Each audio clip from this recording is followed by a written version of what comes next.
टंडोलिया शहर के ward number 4 उन्नरपाड़े के रिवासियों जो 10 डी का खराब ट्रांसफार्मर न लगाने खिलाफ हेस्को ऑफिस आडो एहतियाजी मुजाहिरो किया। मुजाहिरीन हेस्को खिलाफ शदीद नारेबाजी कई। इन मौके पर मुजाहिरीन इबरत न्यूज़ आडो ॿुधाईंदे चयो गुज़िरियल 10 ॾींहं का असांजी कॉलोनी जो ट्रांसफार्मर सड़ी वो है। वापडा वारन सिर्फ कूड़ा आसरा ॾेई रहा आहिनि।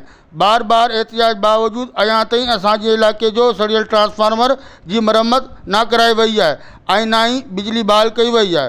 जो हक़ है ऐं असांजो पुरअमन एहतिजाज है छो जो असां बेवस थी विया आहियूं हिन टाइम ते जो 10 ॾींहं असांजा थिया आहिनि। ट्रांसफार्मर सड़ंदे जेको अञा ताईं वापडा जी नाहेली के सम्झूं त अञा ताईं असांजो ट्रांसफार्मर नथो लॻायो वञे।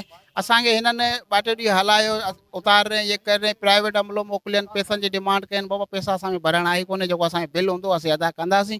जेको बि असां ते किस्त हूंदी त उहा असां के ग़रीब माण्हू त उन किस्त कराए असीं बिल प्यारे उन्हनि खे ॾींदासीं। त उन ॻाल्हि ते बि एग्री कोन थिया। उन खां पोइ ध्यानु उन्नरपाड़े जे जेको ट्रांसफार्मर खणी विया आहिनि वापडा वारा अञा तक लॻायो कोन्हे। हिन जे करे असां 4 ये चौथों एहतिजाज आहे।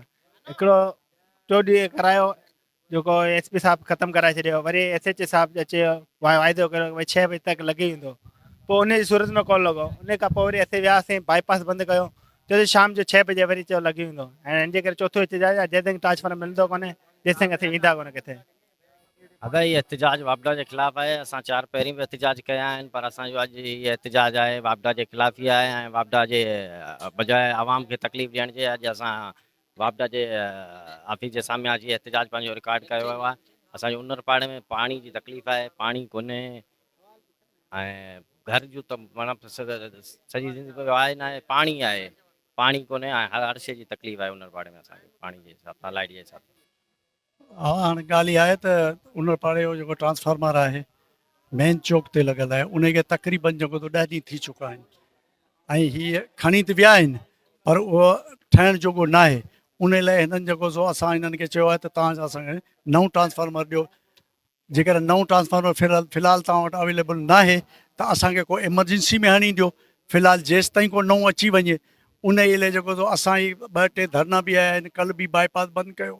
असांखे रुगो आसरा पिया ॾियनि त शाम जो लॻंदो सुबुह जो लॻंदो पर लॻे कोन थो। हाणे पाड़े में न पाणी आहे न कुझु आहे।